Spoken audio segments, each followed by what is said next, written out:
Heat up your frozen dinners, grab your TV tray, and settle in for another episode of the Plus Platoon, your podcast for all things Disney Plus, brought to you by Disney Plus fans. Watch along with us every week as we cover all the new, the old, the good, and the bad on Disney Plus. So put down that remote, don't touch that dial, and welcome your fabulous Plus Platoon host. Hey everyone, welcome to the Plus Platoon. We're a Disney Plus fan podcast that gives honest, spoiler-filled reviews of movies and shows on Disney Plus. We look at new releases, coming attractions, and we'll even go back into the vault to revisit some of the classic Disney that's on the platform. Make sure you're subscribed and you will never miss a moment. I'm going to bring in Kate. Kate, welcome back. I know, I missed you all last week. I was sad I couldn't be here. And the week before. No, I was here the week before. I wasn't here 2 weeks before that. Ago. Okay, gotcha. Okay. Next, we've got Peter. Pete, glad to have you with us. Hey, everybody. Happy post-Thanksgiving. Mm-hmm. Yes. And also going to bring in Steve. We've got a full crew tonight. Hey, Steve. Hi, everyone. Oh, Steve's got the ugly Christmas sweater going, so. Oh, I have uglier ones. Yeah. I have the ugly Christmas face. Oh, wait, never mind. Guys, if you have not already, please like, subscribe, share. That way you'll never miss any of the episodes we've got coming up. And we've got a couple real fun ones coming up, including the 2023 Toonies. Ooh, Toonies. So, and this don't week, forget to vote out there. Yeah, the link's on our Facebook page. Yep. So, okay, this week, they came out 1st of November with a new season of Behind the Attraction. This is a show that goes into the creation and background and some of the making of certain Disney attractions or Disney intellectual properties or other things that make Disney Disney. This week, we decided to watch the first 3 episodes, which all focus on rides or shows based around a specific intellectual property. In some cases, they came before the movie. In some cases, they came after the movie. In some cases, thank goodness there is no movie. So, yeah. Oh, yeah, is pretty much right, because we all know Disney. And I've got a question to bring up to you guys near the end. So the first episode we watched was Pirates of the Caribbean, which is the proper way to pronounce it, because if you say Caribbean, people are going to know you really don't know the ride. So that's one of those Disney tells that if you say it's Pirates of the Caribbean, it's like, oh, you don't. You are not a Disney insider on that one. So so Pirates of the Caribbean talked about the Disneyland, talked about then it being moved over to Walt Disney World, and a couple other places around the world. I'm going to give Kate first up on this one. Kate, what was your thoughts? What's something you enjoyed? What's something you didn't quite like about specifically the Pirates of the Caribbean episode? Yeah. So when the episode started, I looked at Casey and I said, they better talk about the redhead. Like, I want to hear the story behind the redhead. And they barely touched on it. Glossed over that so fast. Which I get. I get it. And I'm glad that they were like, maybe we shouldn't sell women. Like, that's good. But like, yeah. I literally, it started and I just kept going, wait, what's the redhead? So I of the 3 that we watched, this was not my favorite one. I'm not sure which one was my favorite, but this wasn't it. I enjoyed it. I enjoyed kind of seeing, I always love when they pull in the Imagineers and they're like, we didn't really know what to do, so I kind of just drew this picture. And then they were like, yeah, build that. And I'm like, how do I get into that room?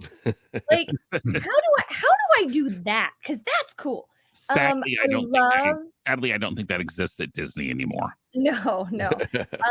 I loved how they talked about incorporating the movie, and how I found it very interesting when they talked about, oh shoot, what was the word? It starts with a B and it's going past like the sight line. Oh shoot. They talked about it in this and in one of the other ones. Like the projection, how it follows the sight line type No, thing. no. When they talk about like how Walt Disney put trees because he didn't want you to berm. be the what? The berm. The berm. The berm. I had never heard of that.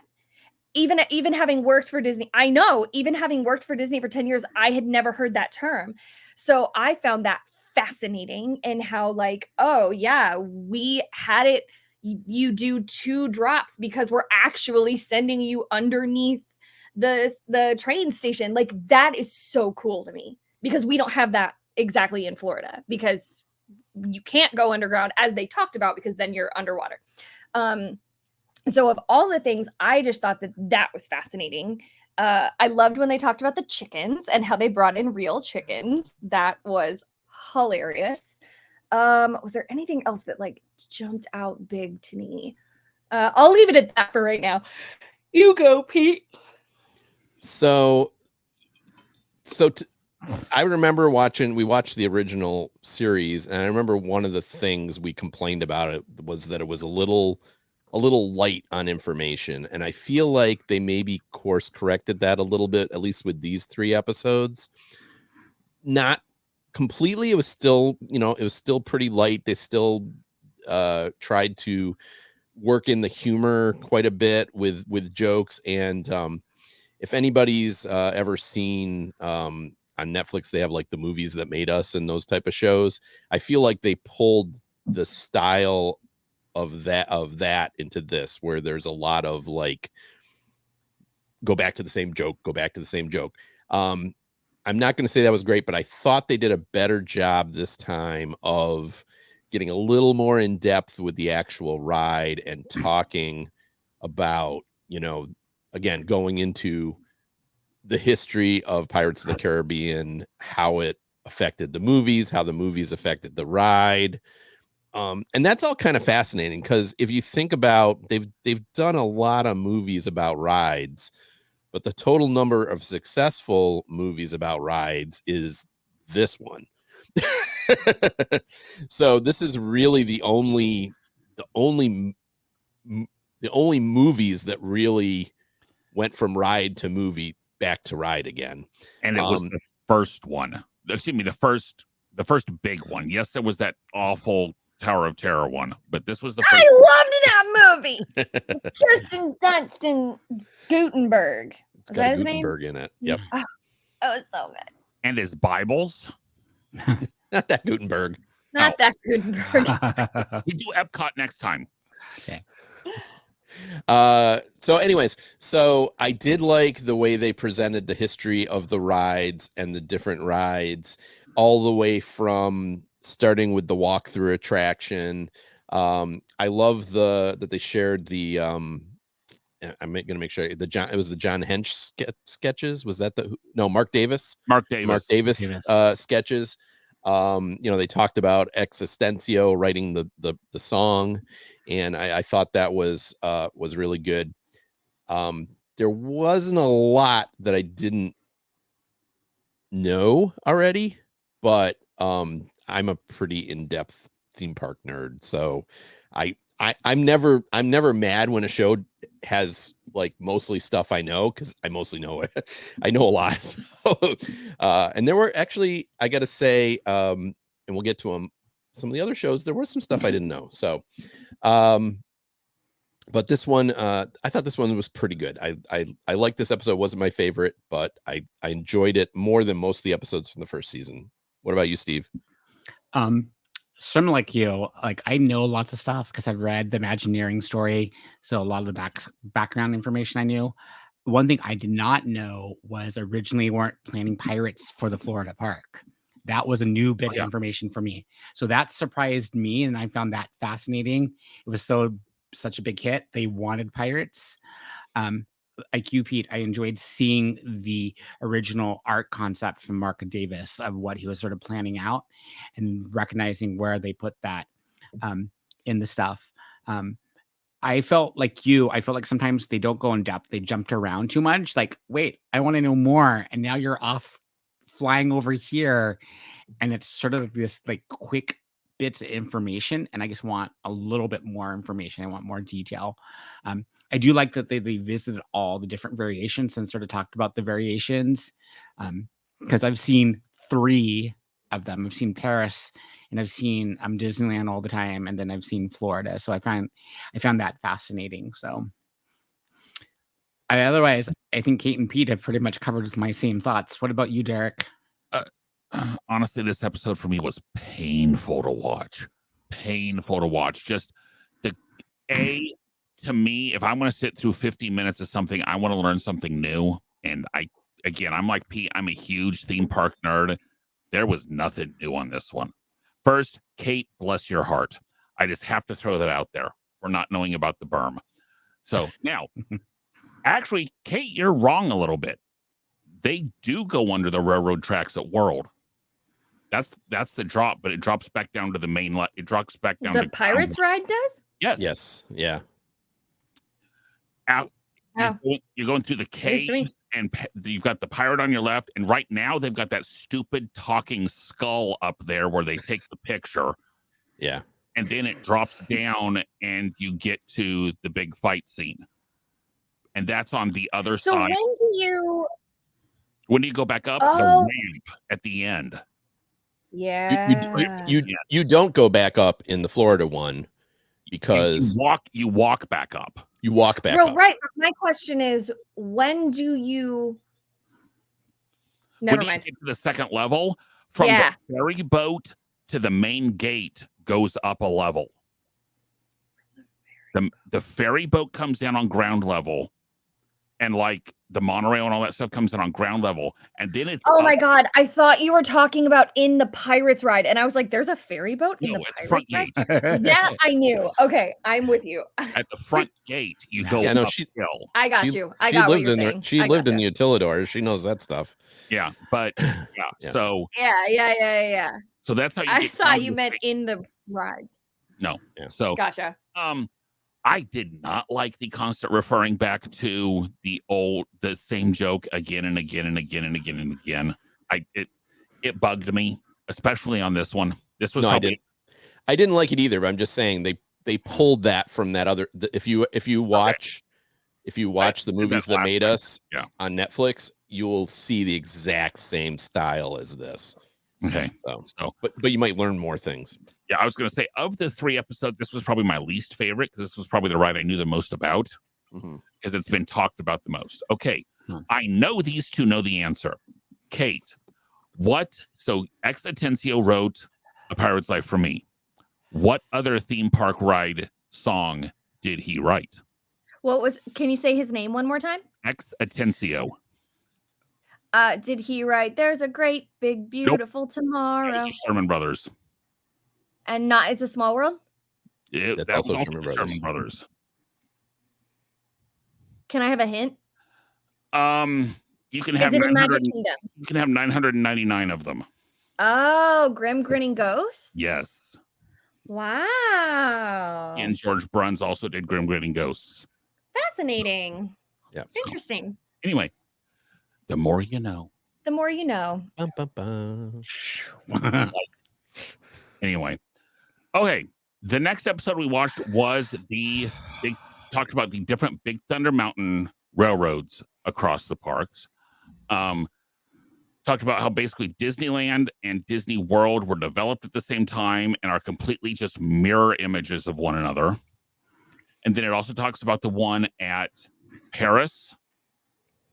And I get the impression, I think the one at Tokyo is basically a Florida Disneyland copy. Yes, it's just copy one of those. So, Steve, what was your highlights and lowlights about the Big Thunder Mountain? My lowlights was the reused footage from the Pirates of the Caribbean episode. That really annoyed me a lot. Like, you already talked about this. Can't you split it up?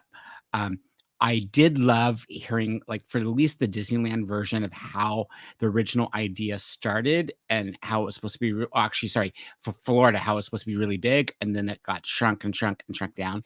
Western I found that River Expedition. Yeah. Yeah. I found that fascinating. I knew about Disneyland where the Rainbow Bridge, where it was the original thing, and it's just so that's a nod to what was originally at Disneyland. I found that fascinating. And of course, the goat trick. If you know about Disneyland, we all know about that. What I was disappointed by is not talking about, at least at Disneyland, that there is a story involved. If you're going through the queue, it's all warning you that when there's red lanterns, that they're blasting. And then when you go on the ride, the first 2 caverns are no red lanterns, but when you hit the last one, all of them are red lanterns. So if you've been paying attention in the queue, you know, oh, you're going to be in trouble because they're going to be blasting today. Which the problem with that is if you've got a wheelchair in your party and you go in through the back, you miss that. All of that. I wish they talked more about how Imagineers come up with this story and how the queue buys into that story. I feel like they glossed over that. I will admit, I think the best version I've ever been on is the Disneyland Paris version that goes under the water, under the river of Americas or whatever, and out to the island. That's probably the best version. Again, I felt like not going in depth enough, like just like Pirates, of it's sort of like quick and bits and pieces there. I knew most of the information already because it's probably in my top 5 attractions that I like. What about you, Derek? Yeah, I would agree with that part. That probably top 5, definitely top 10, but probably top 5. It's close to top 5, 6. It's in that 5, 6, 7 range for me. I will say this is one ride that if you can ride it at night, either place, it is a much cooler looking ride. I also think the Disney World one feels faster because the land one has all the trees that the world one doesn't. So all you're seeing is the hard rocks go past and they're a little bit further away. So I think you get a bit more sensation of speed. I wish, and this is just if you're listening, Disney, fix the special effects in the last tunnel at World. That whole cave used to shake as an earthquake, and the rocks used to move, and it was really, really cool. And it hasn't worked in at least 15 years. Is that like how the Yeti's arm used to swoop down in? No, this worked longer than that did. That broke very quickly. We have video of my daughter coming off of Big Thunder Mountain, and her comment was, "The rocks are waving." Oh. Now, it didn't look realistic at all. No, but they were like moving. Cool, they would move. Yeah. I loved from this the fact that the footage of the pack mules and the rainbow caverns. I loved that footage of it because that's footage you don't see a whole lot. Yes, I agree. Other than that, the only other thing I think they might have been able to dive into a little bit deeper was the supposed backstory that they've tried to throw into the world version with the Baron Tony Baxter character that is so forced it's not even funny. Right. So, I mean, this was okay. Again, I didn't learn a lot or hardly anything, but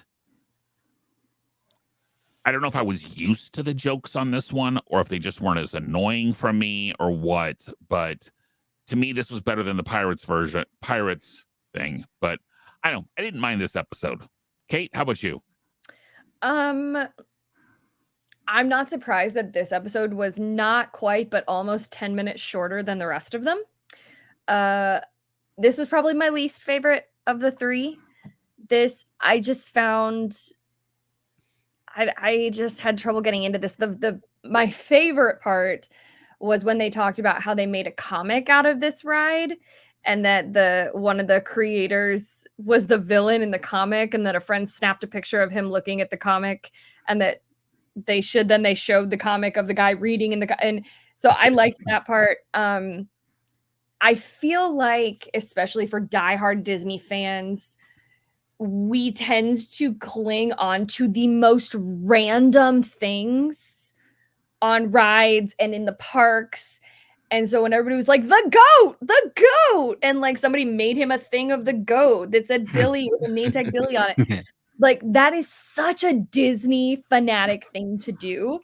Is like, and I was trying to think of other things. I know that there are other things throughout the parks that like people just fixate on. I know there Lord, are. yeah. I can't think of them right offhand right now. Just about anything. Yeah. Right. Someone There's just fixated on. like so many things. And so There's a website for trash cans of Disney World. oh So my God. It's just it's wild to me. So when they were talking about the goat, I was like, because of course there's a goat on the ride.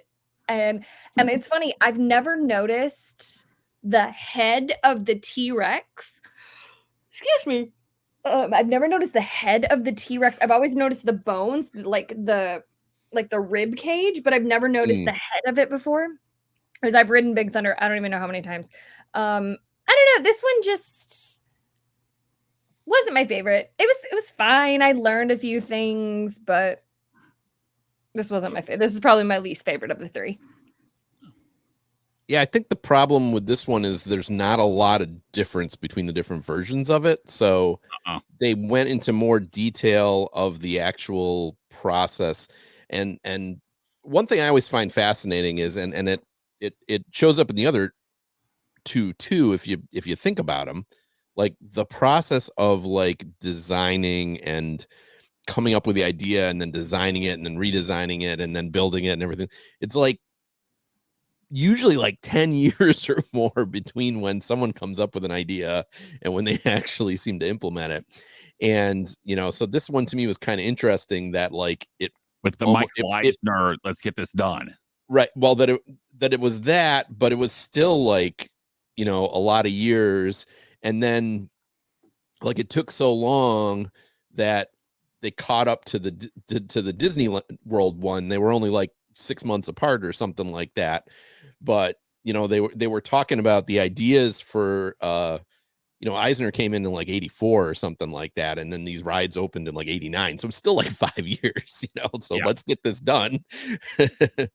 But, yeah, I liked this one a little better than the Pirates one. I think it was just a little bit tighter.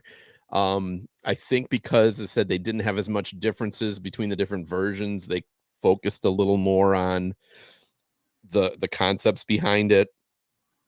And as Derek said, talking about like what was there before, the mine train and the mule ride and everything like that. And there were a few things like I didn't know that they had. I knew that the buildings were the same from the old Rainbow Ridge.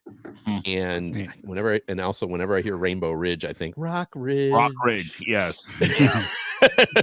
Totally different and totally not Disney. No, but that they rebuilt, but they rebuilt all the Rainbow Ridge rooms, buildings. That those weren't the. I always thought that they had just like they were there, so they kind of left them there. And no, they completely rebuilt it.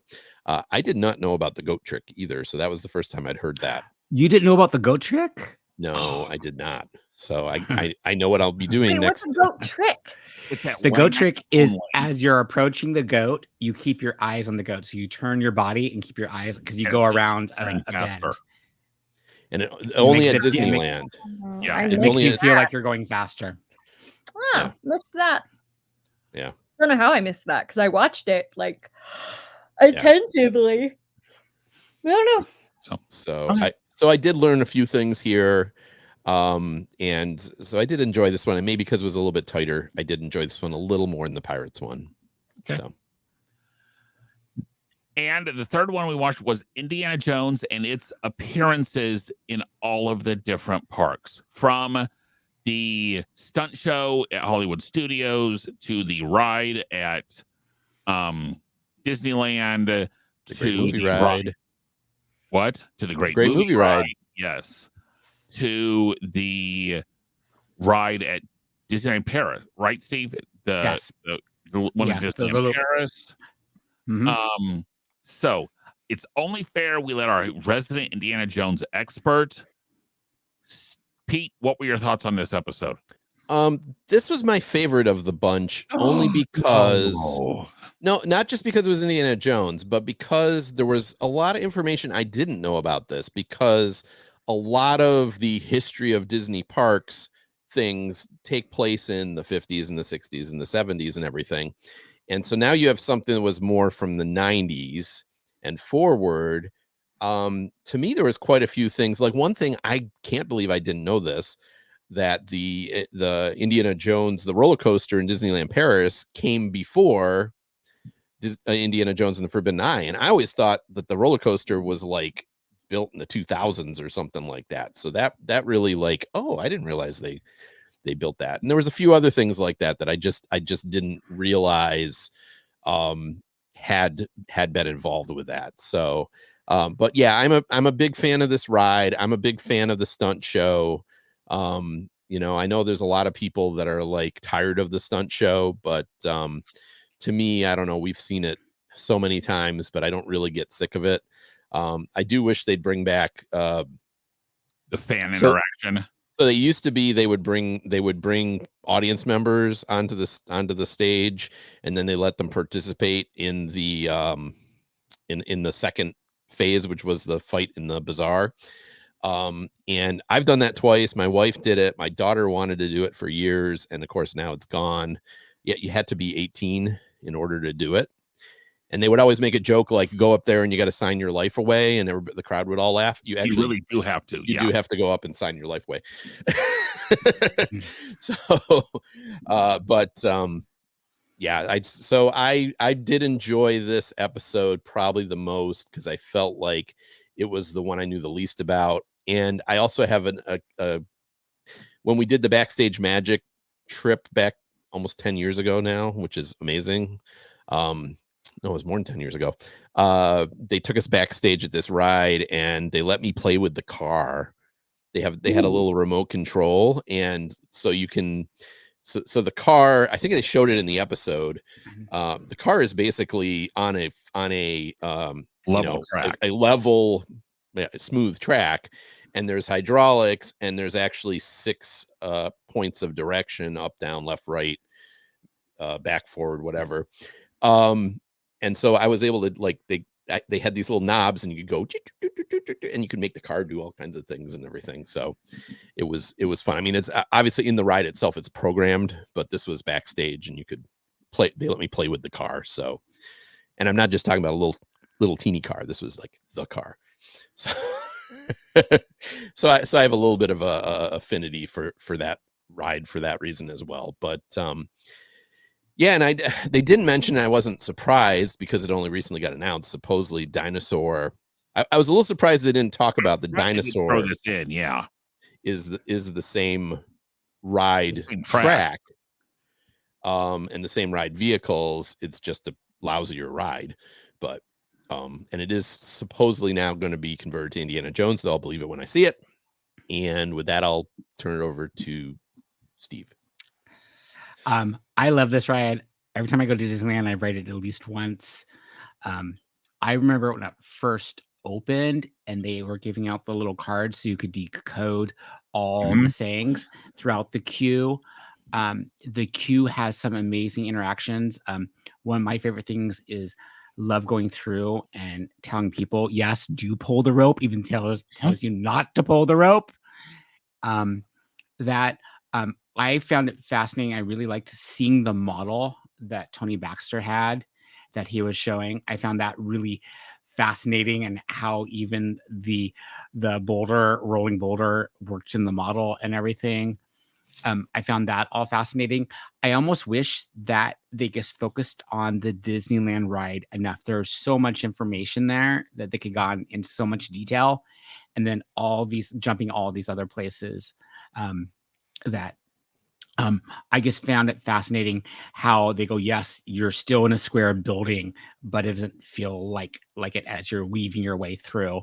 And then just all the tech that they did, and just knowing where I remember where it used to be, and then it fell off, and they just did a big basically refurb on it, and how it's sort of back almost to its glory. The beginning part with the sliding doors still does not work, but yes, that doesn't work anymore. But just fascinating. I mean, this was probably my favorite episode out of the three. Being I did know, because I was asked in Disneyland this trivia question of which roller coasters go upside down. So I did know about the one in Paris that goes upside down. Did learn that when I did that trivia question, it was the first one Disney coaster to ever go upside down. Yes. What about you, Derek? I would agree. This was my favorite of the three episodes. This is probably my favorite, again, because this is probably this is probably the intellectual property at the parks that I knew the least about. I think it's interesting and something. I understand why they didn't announce this, because it would have been kind of a shot across the bow. But the voice of Indiana Jones in the Indiana Jones ride is not Harrison Ford, because he did not agree. They could not reach an agreement on the rights to his voice. So when they made it, the Indiana Jones you hear in the ride is not Harrison Ford, and you can tell it's not Harrison Ford. You can seriously tell for sure, especially the last one, the tourists. Wow, that was the close one. Or yeah. I wish they would have told the story on how they came up with the rolling ball effect, how it was in a car wash, the spinny car wash thing that goes up and over your car is how they came up with the idea for the rolling ball effect.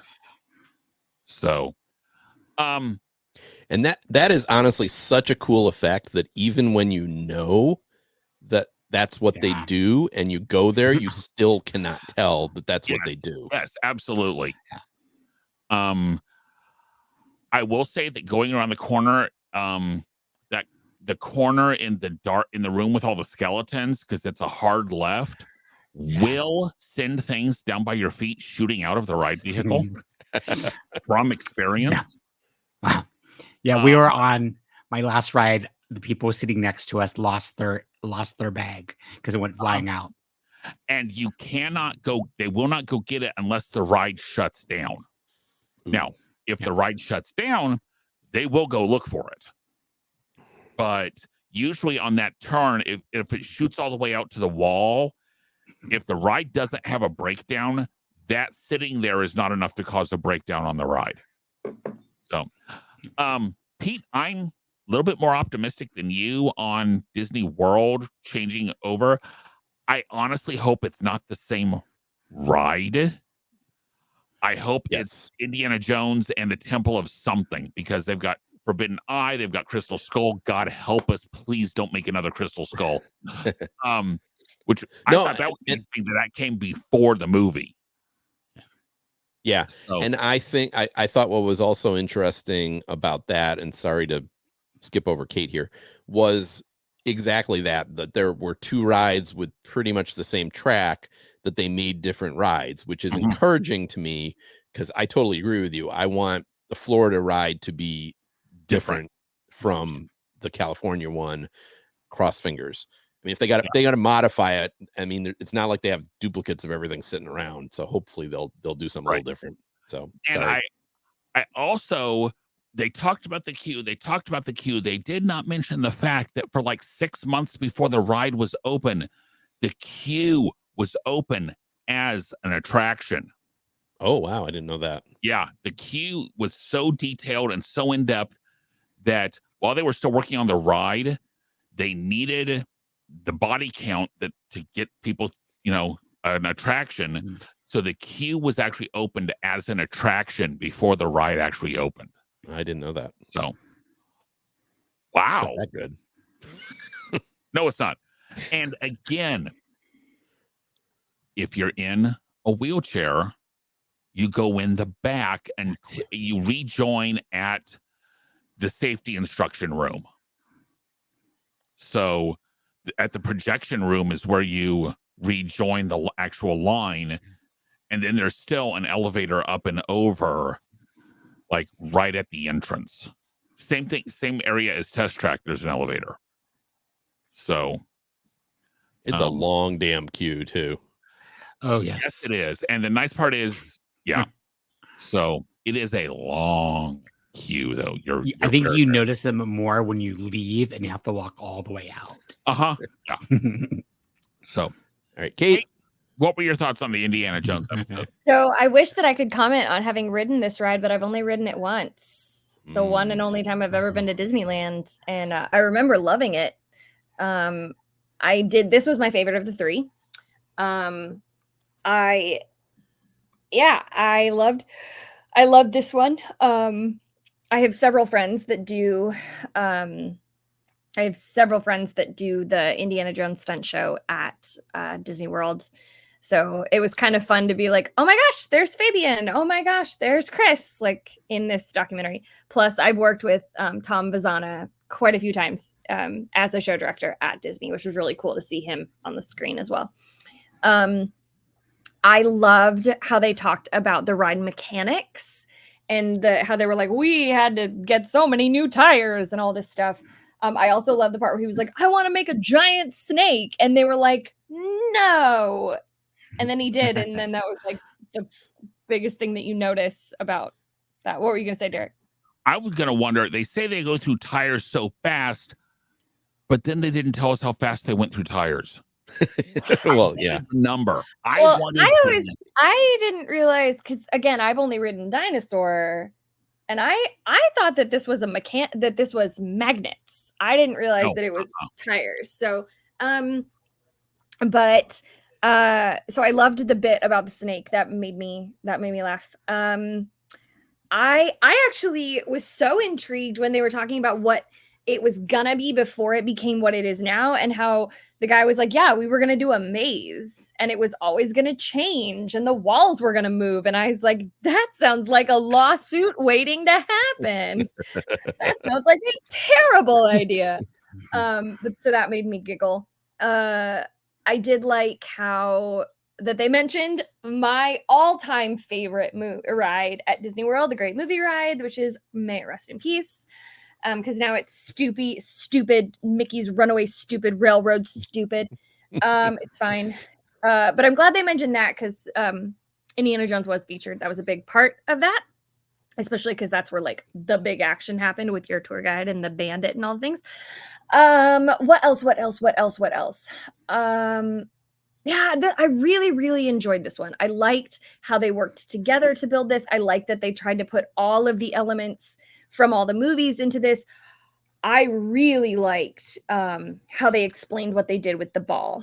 And it made me wonder if this is the same ride mechanism as Dinosaur. Is this also what it does in Dinosaur? No. That part is different. The moving room thing is only at Indiana. The track is identical. The path that the vehicle goes on is identical, but nothing. Copy that. And the vehicles themselves are the same, but yeah. Okay. So I really enjoyed this one. It makes me want to ride Indiana Jones on repeat. I think I would really enjoy this ride. I will say, to ride it on repeat, it is a very rough ride. It is very bumpy. Very rough ride, rougher than Big Thunder in space. I can only ride Dinosaur so many times before I get nauseous. Yeah. So I get it. It astounds me, being the same track and the same ride vehicle, how terrible Dinosaur is and how great this ride is. I'm not a fan of Dinosaur. I think they totally. I've ridden it once and never again. We rode it the last time we were there. We don't ride it very often, and just like, I'm actually bored on that ride. So. You've clearly never ridden it with me. If you ride it with me, you will not be bored, because I quote everything like a millisecond before he says it, just to let you're everyone one in of the those car know that people. I know the Oh entire. boy. Like, you You probably also very quote, clearly have not ridden it with me. You will you not probably be. also quote the stretch room, don't you? No, I find those Okay. people very annoying. Yeah, I had to stop. I had to Can stop tell my the wife because my wife was doing that for a while, and Yeah. I was like, no, I you. upset a person because the pre-show to Dinosaur is also my favorite is one of not my favorite, is one of my favorite pre-shows. And I did upset someone one time because it was like me and my two friends and like two other people in the room. It wasn't like a whole room of people. And I was just quoting Seeker. And then they were like, can you not? Some of us haven't seen this before. And then I got very passive aggressive and did it even louder. So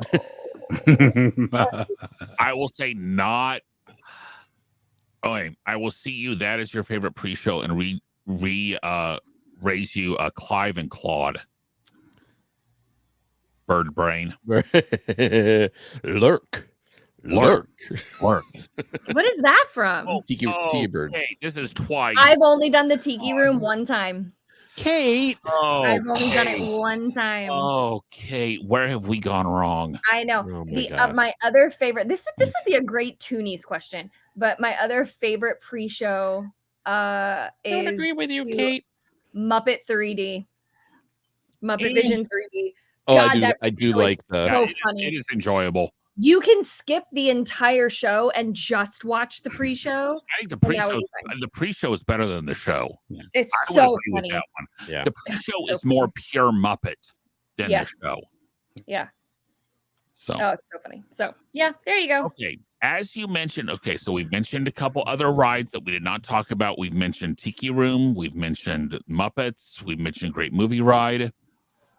What ride? Okay, and we've talked about how at least the three of us knew, safe to say, at least 90% of at least the Pirates and Big Thunder probably knew at least 90% of what they talked about.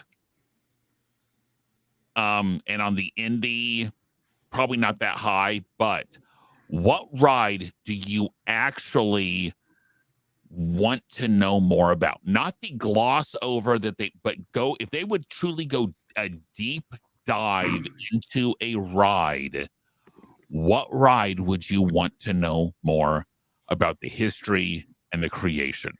Pete, I'm going to start with you. So I don't know if you can see behind me, but there's posters. I don't know if I can get closer. I probably can't. So over here, Pirates of the Caribbean. Here, Rainbow Caverns. So we're representing the Big Thunder Mountain, Big Thunder Mountain. This is my pick right here, which is 20,000 Leagues Under the Sea. This is actually the Disney Sea version, posted for the Disney Sea version. But I was so fascinated as a kid by 20,000 Leagues Under the Sea, which was at Disney World. Steve, did you ever ride it? I don't think so. I don't remember it. I might have. So there was the submarine voyage at Disneyland, which was not 20,000 Leagues Under the Sea. It was just called Submarine Voyage. Then they built 20,000 Leagues Under the Sea at Disney World, which was open from when the park opened to early 90s. I think it closed. Late 80s, early 90s, yeah. Yeah. And then it was a big lake for a long time. When I was a kid, like, that ride fascinated me so much. And so much so that when they reopened it in California as the Finding Nemo submarine voyage, I was like, I have to ride this ride. And I still find it fascinating, even though it's kind of boring. But I think the Magic Kingdom one closed in 94. Okay. So yeah, so my wife, we went for the first time together in 97. So she never got to ride the Magic Kingdom version. We have ridden the Finding Nemo submarines, which are pretty much the same ride mechanism, but it's right. Obviously a different story. But to me, you got the California one, you got the Florida one, and you have the revitalization in California, and then you also got this version in Disney Sea. I think there's enough to tell about. I would love to hear that history of that ride, because I think it would be very interesting. I mean, Walt had his hands on the original, so it opened in 59, I think. Even if you had to just do it as Disney submarine rides. Right. Yeah. I mean, whatever you call it. But I'm just saying the talking about the Disney submarine rides. I remember the story of like Khrushchev coming to visiting Disneyland, and Walt telling him that his submarine fleet was bigger than Khrushchev's or something like that. Disneyland, the original, was open from 59 to 98. Yeah. I actually did ride it in 92. I was 5. There you go. So I was almost 5. Yeah, so Kate's ridden it. So I wrote it and said, it's like the thing as an adult, like the thing doesn't even go underwater, but as a kid, they would like run bubbles up, and like I was so right, and I was so amazed by it as a kid. And I don't know if it still hits kids like it does out in California, but yeah, I've already gone on too long. Steve, what about you? They've already done it, but my favorite ride of all time is Tower Terror, and then closely followed by that is Guardians of the Galaxy Breakout. Like a really in-depth dive of how that came out to be, like from the beginning of how they planned it out, how they got it all to work. I mean, I've read so much on it. I know a lot. I don't think I'd be surprised by anything, but I find that fascinating. But if it had to be a new one, and I know Pete and Kate would not like this one, but it's Cosmic Rewind. Just the concept, how they came up with the ride and the technology of how they put it all together to make it work. I've been on that ride, love the ride. The pre-show for the first time was amazing, and then after that, it was like, okay, I'm over it. But just I think the pre-show and how they pulled off some of those effects would be fascinating. So those would be those two. Kate, I'm going to go to you next. Give you the next shot. Oh, okay. So I have a ride, but I also have something that I think I would rather see more than a ride. The ride, if I could see the creation of a ride, it would be Rise of the Resistance. It is unlike anything else. It is, and partly because every other ride, oh no, but Great Movie Ride, but that's not around anymore. It's not around anymore. I know, so I don't think that counts. Great Movie Ride would be my first one. That's my favorite ride at Disney World, or was. But Rise of the Resistance is unlike anything else. It does not matter if you are a Star Wars fan or not. The technology in it is so cool. It is so immersive. So that would be my ride. But if I could do anything, I would love for them to do a deep dive into the parades of Disney World. I would love to see what was the original parade? What was the first concept of the parade? Why do people love the electrical parade so much? Why was Soundsational such a huge deal? Maybe talk about the accident that happened at Walt Disney World and how that fundamentally changed parades at Disney. I don't know if you all know about the accident or not. But basically back in, it was way before I got there, many, many years ago, probably 20 years ago. There was an accident right at Step Off where Pluto, his paw got caught under one of the floats and he was crushed. And it was awful. But it fundamentally changed the way that safety is viewed in parades. Was that in Spectro? No, it was during the day parade.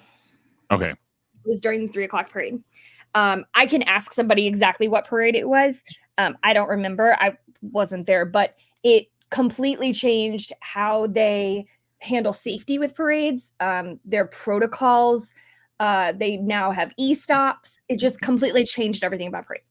I want to know, I wouldn't mind them talking about, I mean, I know having learned festival, because I opened Festival of Fantasy at Disney World, and the alterations we had to make because the director and choreographers were from California.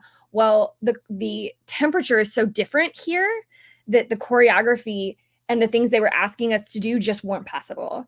Some of them, some things were fine, But just the differences between the parades at other countries, they're phenomenal. So I would love for them to do a deep dive into why Disney parades are so good, what goes into choosing the music, choosing and really a deep dive, even if they just focused on the electrical parade, because it is so iconic. Who wrote the music to it? Why did they choose the sections they chose? That would just be my deep dive. Sorry if I stole it from you, Derek. I liked the parade, and that was 2004, by the way. Okay. Is the Wow, accident. did you just look that up or did you know that? Sure. Looked it up. Yes, I looked it up.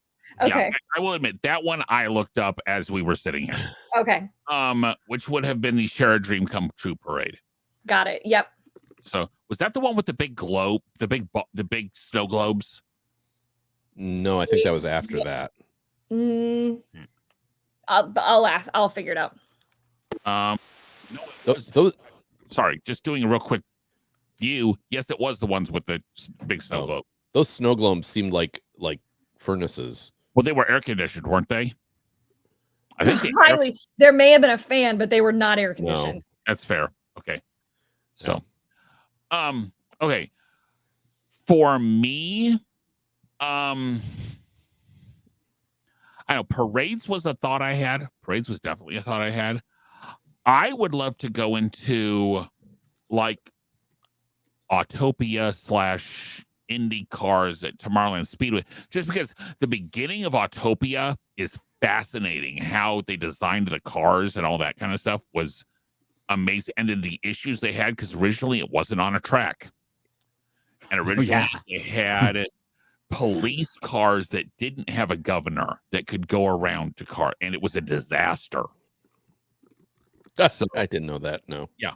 And then the other one I actually had a thought of, which I would love, and I know the Fantasyland dark rides, as far as the different ride operating systems, like the ride, because you could do an episode on like the ride vehicles for Mr. Toad, Peter Pan. You do Peter Pan at the different parks, because land is somewhat different than World. Yeah, not much, but yeah. But I mean, just how they came up with those different ride vehicles. And how about the Matterhorn? That would be a good one for sure. The Matterhorn, and how he basically sent a postcard of the Matterhorn to the Imagineers time and said the literal on the background was build this. So I wouldn't mind also seeing the creation of Spaceship Earth. We haven't watched the Epcot one. I'm hoping they dive into that a little bit there. Oh, that's right. There is. See, and when I think Epcot, I think the World Showplace. Steve, have you watched the Epcot one yet? No, not yet. No. Okay. No one has. Okay. No. I'm hoping I'm hoping if they don't dive into that on the Epcot one, because how like Ray Bradbury, the science fiction author, had a huge hand in creating Spaceship Earth. Like he helped write the script for it. So yeah, I'm kind of hoping with the Epcot one they talk about some of the original attractions that like Horizons and like World of Motion, that kind of stuff. World of Motion, that was the other one I was thinking of. Yeah. The other one they could do is I would be honestly fascinated to see a Cars Land one. I know it's fairly new, but how they took the animated to real life, because I don't know if you guys, I mean, I know you two have ridden it, but it's just, especially Radiator Springs, the Radiator Springs Racers at night is such a phenomenal ride. Would you rather see that or Toy Story Land? Oh, Cars Land. Yeah. Cars Land, yeah. Cars Land is so impressive, and it highlights to me where they screwed up with Star Wars Land. Star Wars Land should have been Tatooine all day. Right. So because the thing is, Cars Land, it's not the greatest movie, really. But no, it's really not. They took the movie and created it in big scale. Yes. And walking through Cars Land is amazing. You're walking through Radiator Springs of the movie. Right. You're in the movie. So I totally agree with you, Derek. And to me, when you go to Star Wars land, I mean, I love Rise of the Resistance. I actually really like A Smuggler's Run, but it's like, take me to somewhere I've seen. Yeah. And instead you took me to like generic Star Wars, and like that wasn't really, it didn't work. And I don't even know if they still realize that. I think the only thing they got right about Star Wars Land is when you turn the corner and you see the Millennium Falcon for the first time. Yes. Right. Yeah. Because it's the Millennium Falcon. Because it's something you recognize in that first initial moment of coming up on it. But the rest of it's like, it's generic Star Wars, which is I think World has the best unveil of Star Wars Land as you walk through the tunnel past Muppet Vision into Star Wars Land is a better unveil of what is Star Wars, because you walk out of that tunnel and all of a sudden you see the mountain range or whatever range. I'm not saying Star Wars Land isn't cool. It certainly is, but it should have been Tatooine or Hoth. It should have been right. It should have been somewhere we've been, and it didn't. I mean, a Tatooine would have made the most sense, but like Yavin could have worked. Right, take us to somewhere we've been, because then we feel like we're in the movie, right? Which is what Cars Land does, and what Toy Story Land kind of does, makes you kind of feel like you're in the movie. And I don't think Star Wars Land does that effectively, and at least not again. On the rides, yes, the rides really work. The rides are fantastic. Oga's Cantina, fantastic. I feel like I'm in Star Wars. But walking around, I just kind of feel like I'm, or they need to have more characters. That would be the other thing that would help. And like, as in more characters, you need to pull out 3PO and R2. Yes, yeah, characters again. Characters, I mean, because the coolest thing in Star Wars Land is when you see the characters. But most of the time it's just two stormtroopers walking around. The coolest thing is when you see the Falcon for the first time, coming around the corner to see the Falcon. That's the coolest thing in Star Wars Land. Yeah. And why? Because we recognize it. Exactly. And more importantly, we recognize it. The 30 and 40 and 50 something people who have the kids that we're taking to Disney World or going to Disney World ourselves and are paying the money. We recognize the Falcon. Right. So I mean, I had a friend who actually passed away last year. And one of my favorite videos of the Millennium Falcon in Galaxy's Edge is it was when it first opened, and his husband is taking the video and he's like, so we found, and my friend AJ, who passed away, is just running circles around his husband, grown man in his 40s, just going, and like, it is one of my favorite videos because it just shows the heart of these two who love Star Wars so much. And every time CJ tries to be like, we're at the Millennium Falcon, every time he tries to talk, AJ comes around screaming, ah! It's one of my favorites, but I think that speaks to what you're saying. Never tired of being put in the pilot seat and jumping to light speed. There's a light speed. Except the handle goes the wrong way. Well, I guess I'm not that detail oriented, because I'm just like the handle on the ride. In the movie, they pull the handle. No, I will always be the engineer, and I will always just stare at the wall the entire time, because otherwise I get motion sick. Oh, Whole time I will stare at the wall. Okay, so we are not going to do Pixie Dust ratings on this because we have not watched the full season. So, but we will be hitting the other three, because really the other three I think may be a little bit more interesting with the food and Epcot and the nighttime spectaculars. I think may be a little bit more interesting, at least to me, because that may have some more information that I may not necessarily know. I think so. I agree with you, except on the food. I don't know what they're gonna like tell me about turkey legs that I don't know about turkey legs, or the Mickey pretzels with the plastic cheese, or the Dole Whip, or the churros taste better in California. Yes, they do. They're crunchy. 100%. Yeah. That is the breakfast of champions, which is because they make them fresh in California and they bring them out from the back in Florida. That's true. So, I mean, churros are the breakfast of champions at Disneyland. Yeah. So, Okay, Kate, what have we got for the Disney Plus news this week? Listen, y'all, we don't have much. In fact, the only thing we have in the Disney Plus news is big shocker, not Muppet Mayhem. No Tech second season, folks. One and done. And I will say, I didn't necessarily expect a second season because it wasn't that great. That was pretty terrible. It was. I wouldn't go to terrible. I would go to not good. That's Yeah, fair. it was middle of the road Muppets. Right. I would argue it was not the worst thing the Muppets have done in the last 20 years, but Correct. not the best. Although, if you figure the last 20 years, you're not counting, because I hate to tell you this, like Muppet Christmas Carol and Muppet Treasure Island were like 30 years ago. Right, I'm not counting those. I'm counting in the Muppet 21st movie. century. And like, I think I would still argue the first Muppet movie with Jason Segel. I really liked that movie. I thought that was. I know, Derek, you didn't like it. I really liked that movie. The Muppets Most Wanted, no, but the first Muppet Most Wanted was terrible, and Muppets from Space was terrible. Yeah, that I still think of as like the old era Muppets, because there was like, No, I think that is the middle era of Muppets. well, okay, yeah. It's the post Jim Henson, but Post-Henson, pre Disney is in control. Yeah, that's fair.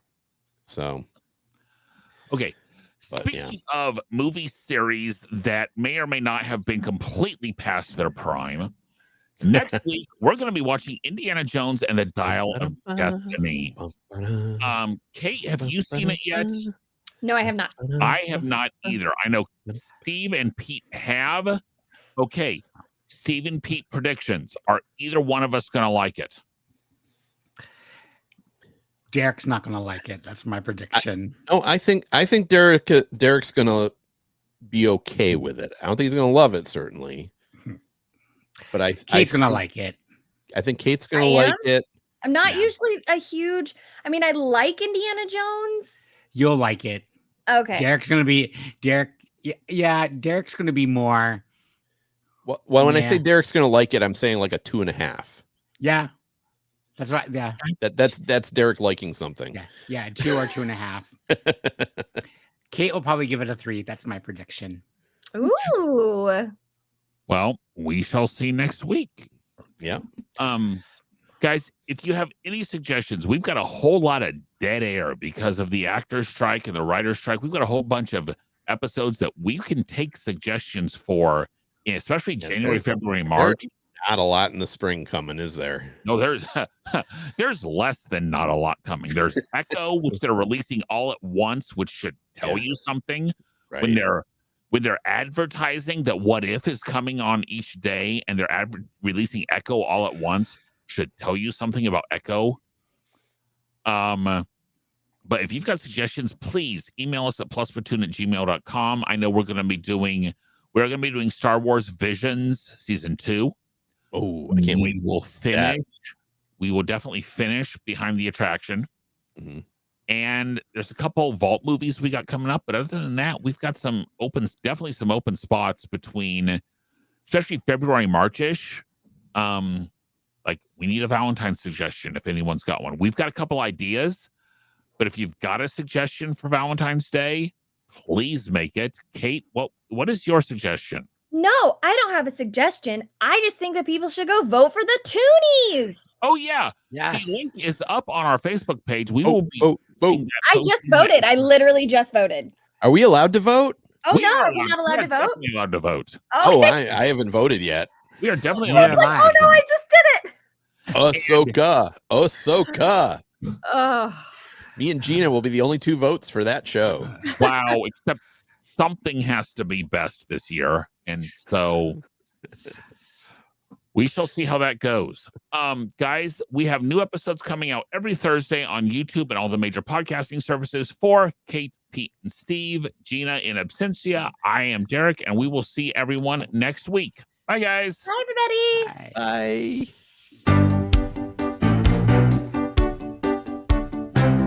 Thanks for watching this week's episode of the Plus Platoon. Be sure to subscribe to the Plus Platoon podcast to keep getting great content each week. Then head over to Apple Podcast and leave those 5-star reviews as they help make the Plus Platoon visible to even more Disney Plus fans. Also, go to YouTube and like and subscribe to the Plus Platoon channel, where you can watch all future episodes live. If you have a question for the Plus Platoon, please send us an email to plusplatoon@gmail.com or connect with us on Facebook, Twitter, or Instagram @plusplatoon. The Plus Platoon is a Disney Plus fan podcast and is not affiliated with the Walt Disney Company or the Disney Plus streaming service. All opinions expressed on the show are solely those of the individual hosts and in no way reflect the views of the Walt Disney Company. Thanks for watching, and be sure to stay tuned for next week's episode because the Plus Platoon is to be continued.